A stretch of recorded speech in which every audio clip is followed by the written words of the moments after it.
My name is Jenny Whitener, I'm the CEO of Bridge Innovate, and we are thrilled to welcome today Dr. Mark Mendenhall, who is our guest speaker, and will be talking with us about what will your leadership legacy be.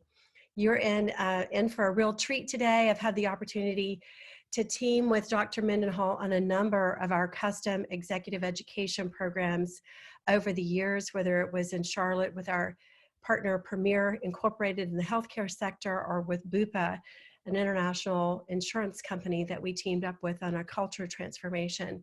So it's always exciting to talk to you, Dr. Mendenhall, and to hear his perspective, and I know that you're in for a real treat today.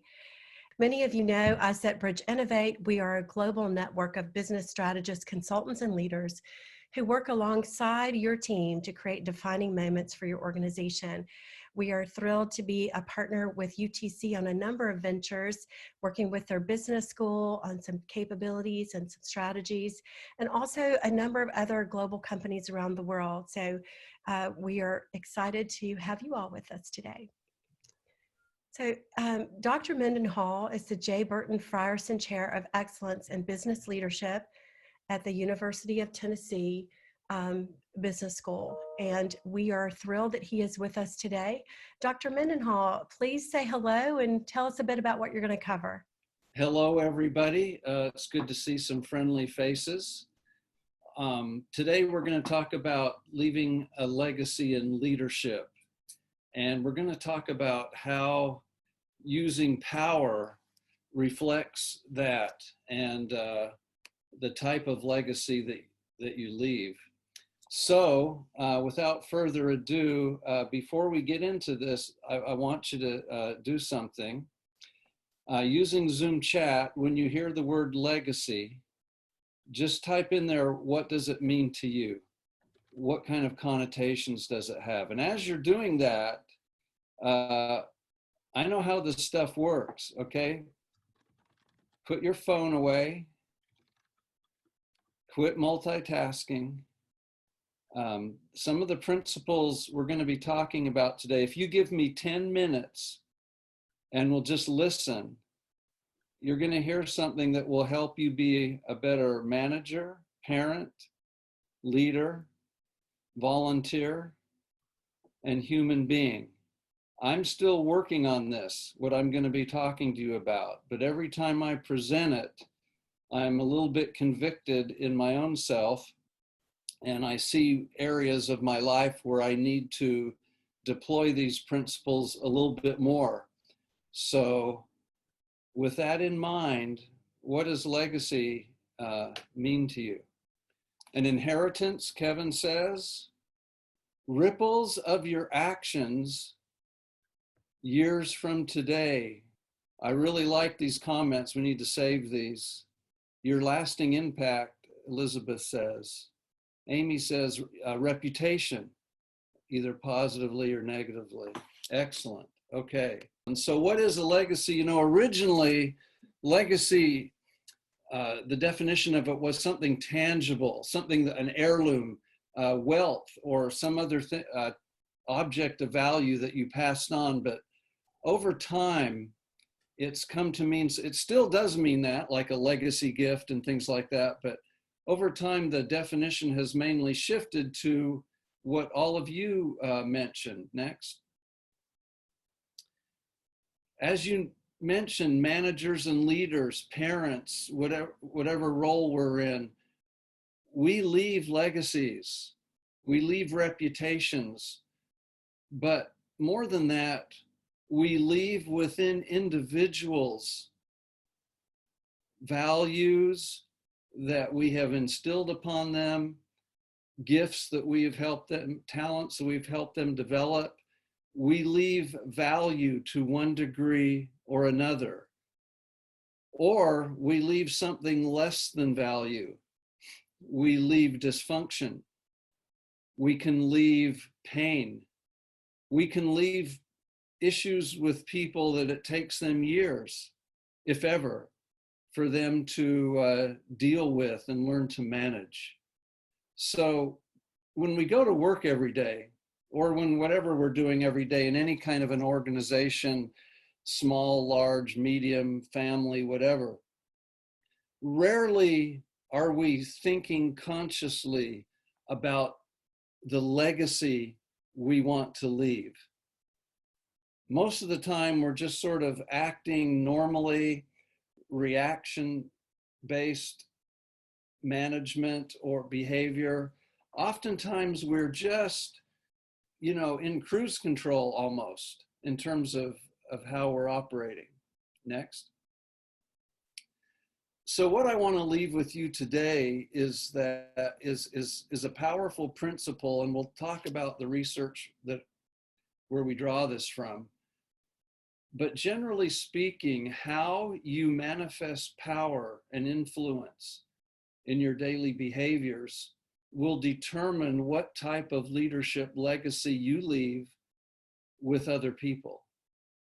Next. So we won't spend a lot of time on this, but power essentially is just influence.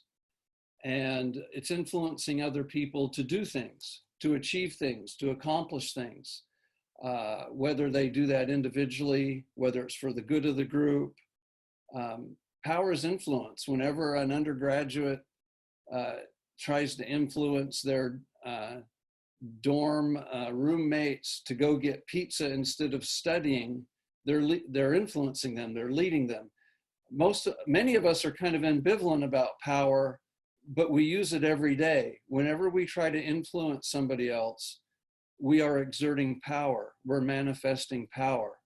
The key is, how are we going about doing that? Next. So, some of you are aware of David Mcclellan's research. I'm not going to give a big, long lecture on this, but it's important to get a sense of where this comes from. Mcclellan is probably one of the foremost American psychologists of the 20th century. Early on, he developed a very complex and rigorous measure of power, and he found that human beings have a need for power, and it can be measured. We also have a need for achievement, which he shortened to NATCH, as you see above the title, and also need for affiliation, the need to be loved, the need to be looked after, the need to have other people care for us. And he calls that need for affiliation. We're only going to be talking about need for power, which he shortened to NPOW. And essentially, all of us have these needs, but for some of us, some of these needs are more strongly evidenced. They're more primary needs than other needs. And probably everybody listening in today or watching in, whatever we want to call this, you probably have a high need for power. Basically, people who find themselves winding up in administration, management, education, the ministry, politics, any kind of management role in an organization, enjoys, to one degree or another, seeing the environment shift based upon their influence attempts. So power is neutral. It's not something that is necessarily bad or good, because we all do it. We all influence each other. Next. One of the important things that Mcclellan found, though, is for people who have high needs for power, they tend to manifest those needs, or they tend to try and influence people from one of two intentional sources within themselves. And one of these dimensional sources he calls personal power, and the other one he calls socialized power. Now, as we go forward, I want you to understand something. It's very rare for somebody to always try to influence others from a personal power intentionality base. People who would do that would probably be classic narcissists, sociopaths, people like that. Socialized power focuses on influencing others for the good of the group and for their development. Both approaches to power, both of them, are all about getting the task done. This is not about being soft and not trying to achieve anything. But personal power is about influencing people to get things done for the benefit of the self. A socialized power intentionality is all about getting the job done and influencing people to do so for the good of them, for the good of the entire organization. And I'm not going to go through these. You can just take a look at this chart and see what the research shows tends to be manifested from each of these two intentionalities. Just take a look at that.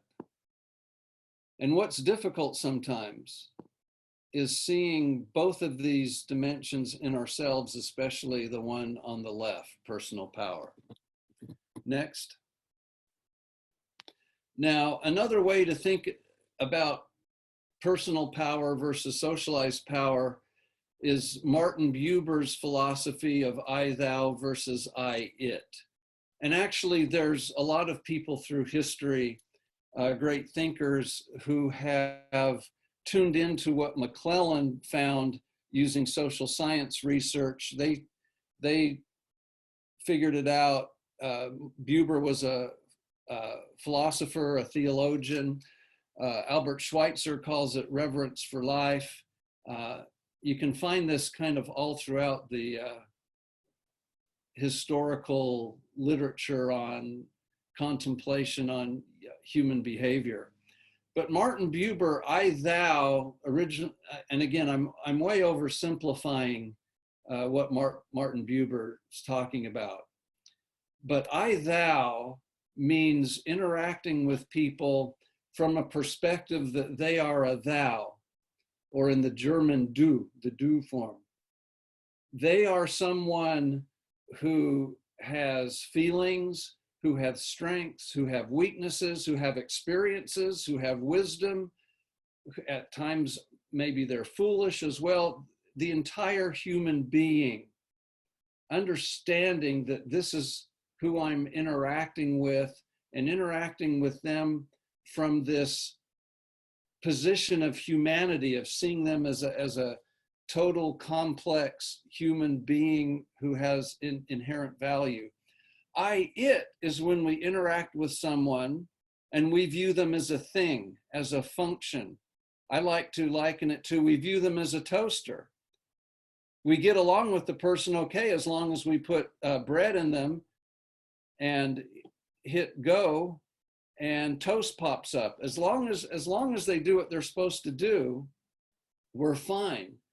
But the minute that they don't produce what we want, we jump all over them and we treat them as a thing, as a it.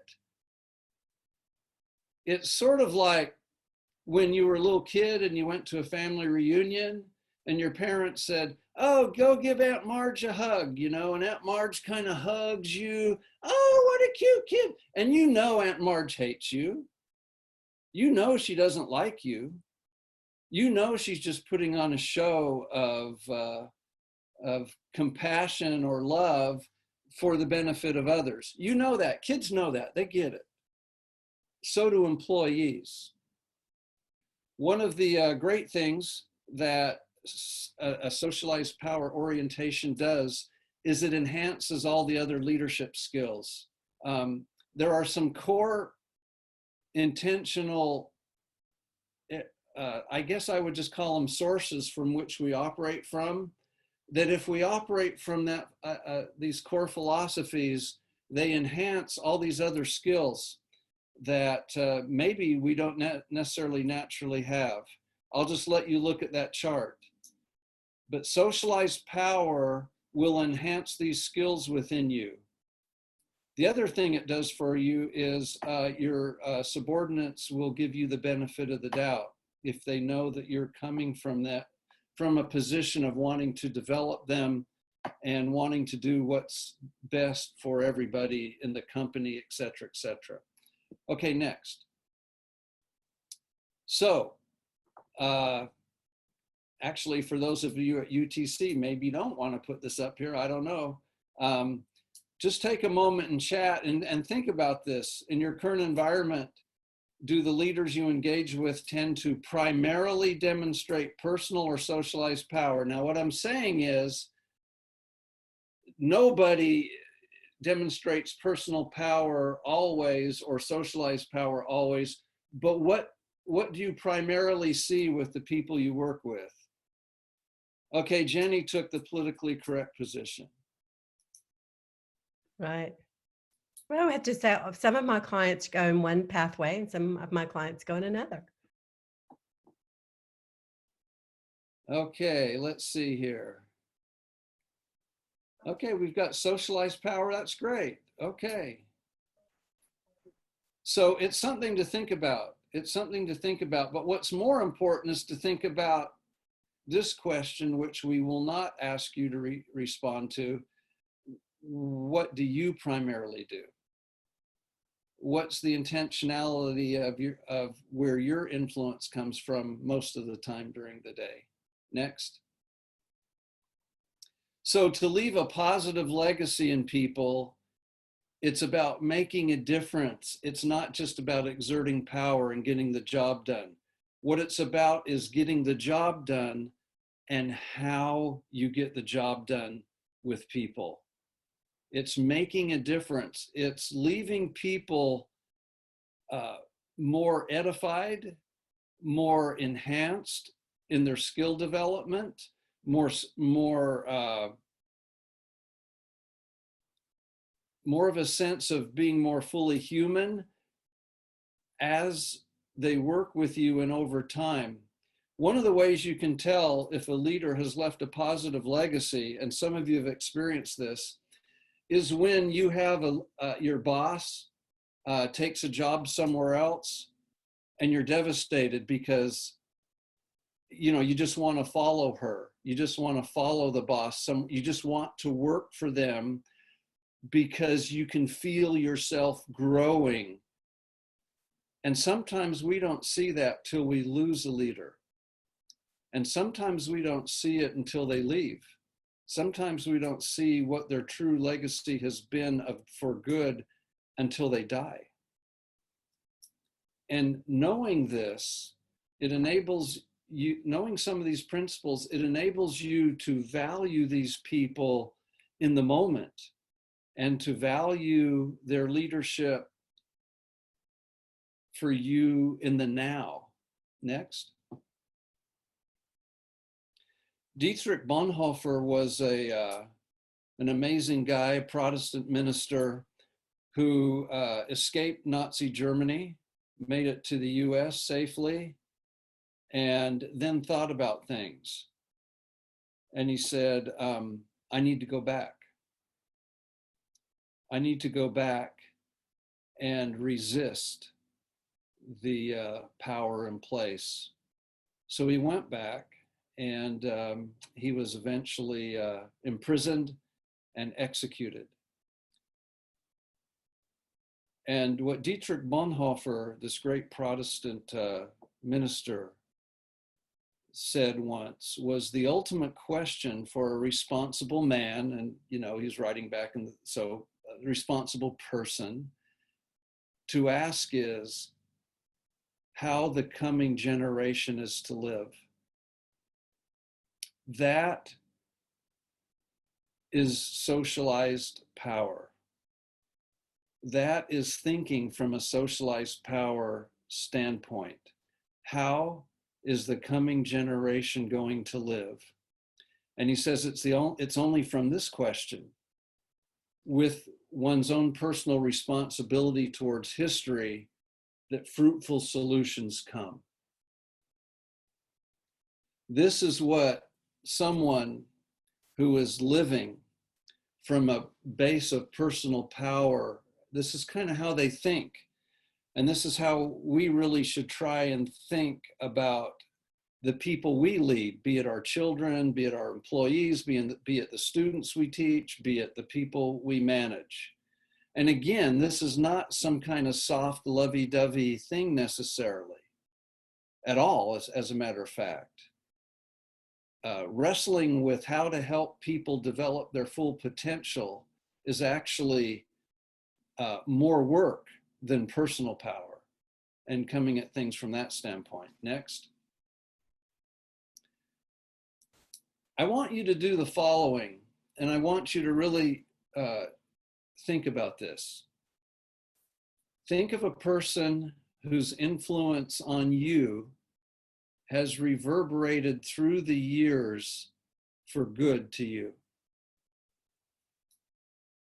Maybe write down their name, but do not put it in the chat.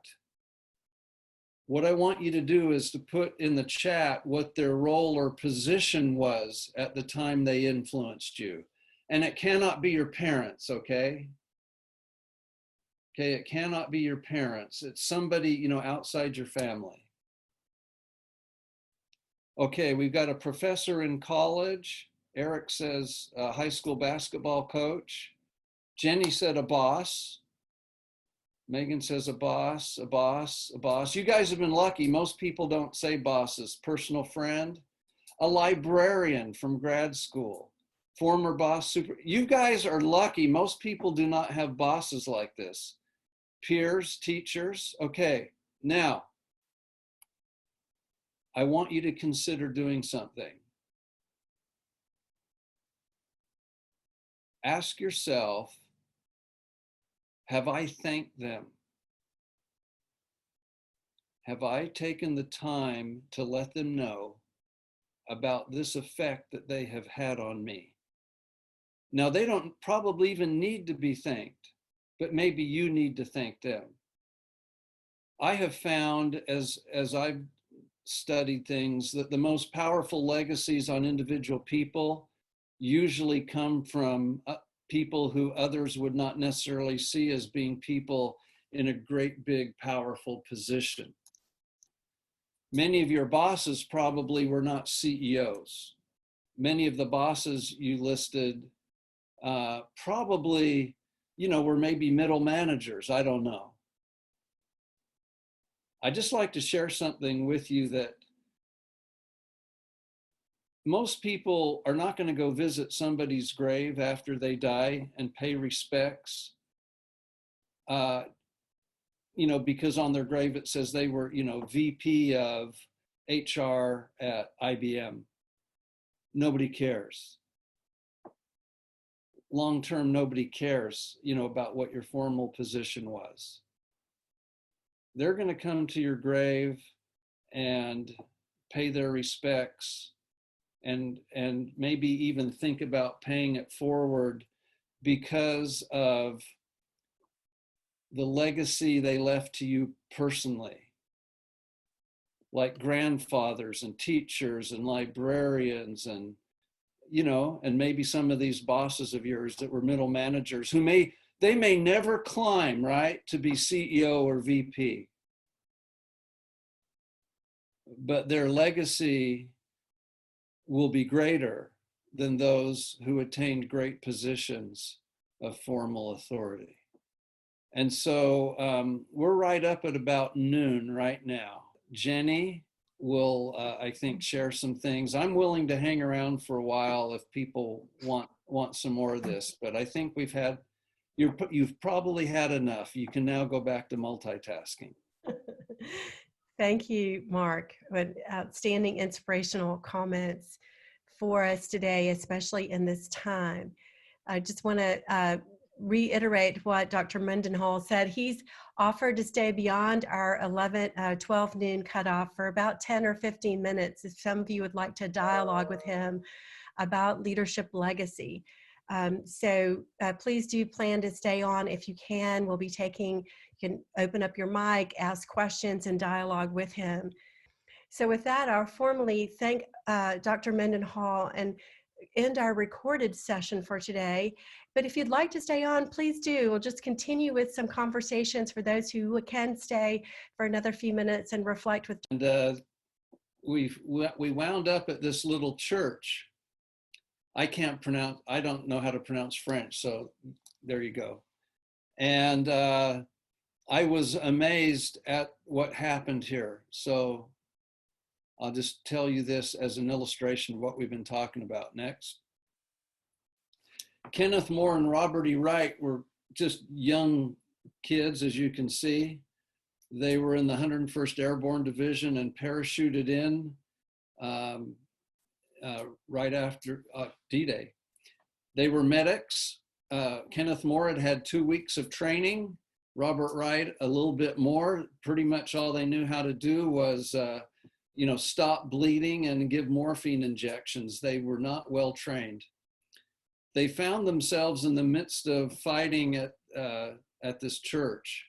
And what they did is they determined that this little church, this 11th century church would be their hospital. They went out and they immediately were treating wounded Americans. They were treating wounded villagers who got caught in firefights, young kids coming in with shrapnel wounds.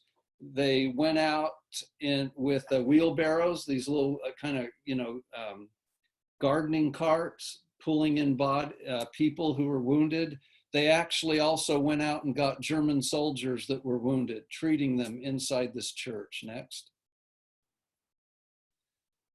As you visit this church, you still see the blood stains. They use the pews for beds, working on them. All the time the fighting was going on around them. At one point, a shell landed in the middle, and you can't see so well from here, but it damaged the floor. And the fighting was going back and forth. And at one point, the American officer came and said, "You have to fall back with us right now, because if you don't, we're getting overrun. You're going to be captured and be POWs." Next slide. And this is what happened. These two 18-year-olds. The one said, "Bob and I looked at each other and we decided that we better both stay. We better both stay." And they stayed. And the Germans came. They saw what they were doing. They saw that they were also tending to the German wounded and kind of left them alone. But now they were behind enemy lines and essentially prisoners of war, but allowed to still do medical work. They wound up saving 80 lives that day. Some of the people they could not save. The Americans kind of did a counterattack, drove the Germans off, and not long thereafter they left this little church and went on. They both survived the fighting. Robert Wright went on to win the Bronze Star. Anyway, I won't but they went on, survived the war, came back, had careers. Next slide. In the church, one of the stained glass windows shows the memory of the paratroopers, but you can't read it. But both of these guys' names are at the bottom. Robert Wright and Kenneth Moore, beneath the Statue of Liberty, are in the stained glass window. And I thought, this is interesting. You don't usually see this in a church. Next slide. And there's a memorial to these two 18-year-olds. There's a memorial to them in the church grounds. Next slide.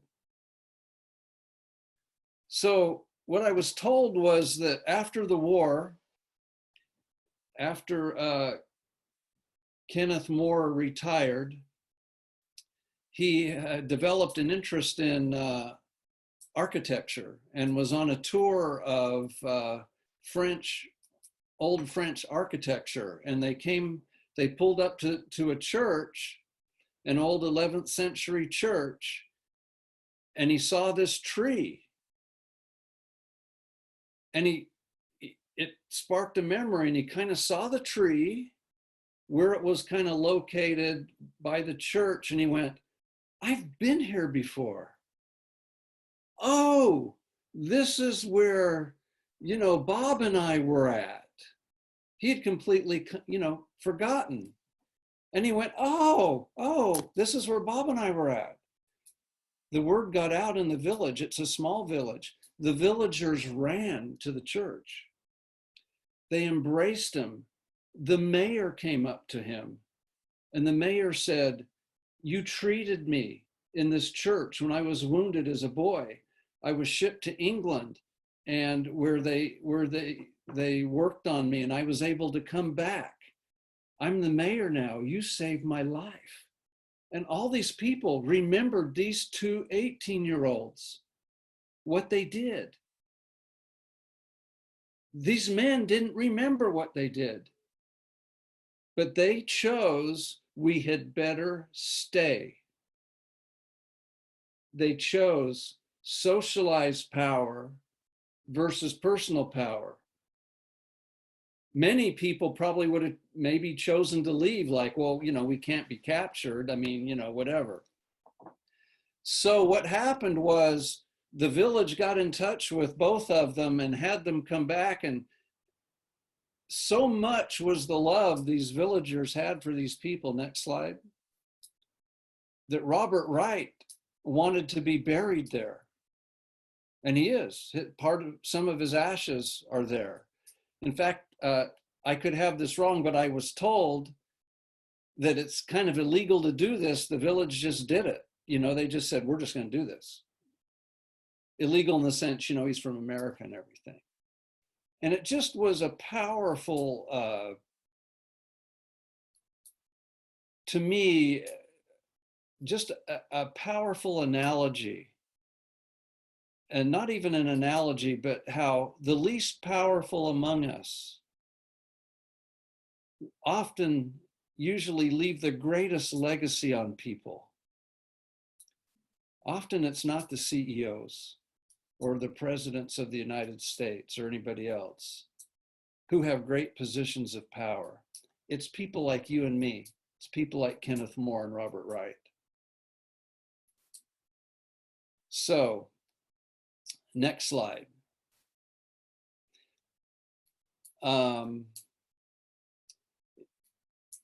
Well, does anybody have any questions or anything you have? I can kind of keep talking, but I don't even know how many people we still have. Dunston's still here. Yeah, we have about 18 people. So Okay. you're welcome to, yeah, we're getting comments. Keep going, says Vera. Okay. So, well, now I'll give you something personal. Okay, I'll give you something personal.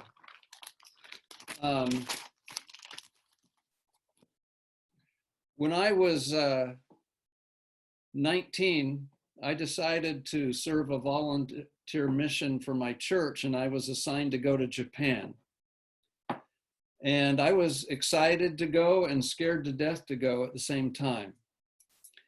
And, I had about 2 or 3 weeks before I left, and I wasn't working anymore. And I was driving my parents, especially my mother, crazy. I was just around the house all the time. And she said, here, read this. Maybe it will keep you occupied. And this is what she gave me. I'd never seen it before. It's an old journal. I'm being very careful to open it. You see the journal? I found an image like it to put on the slide.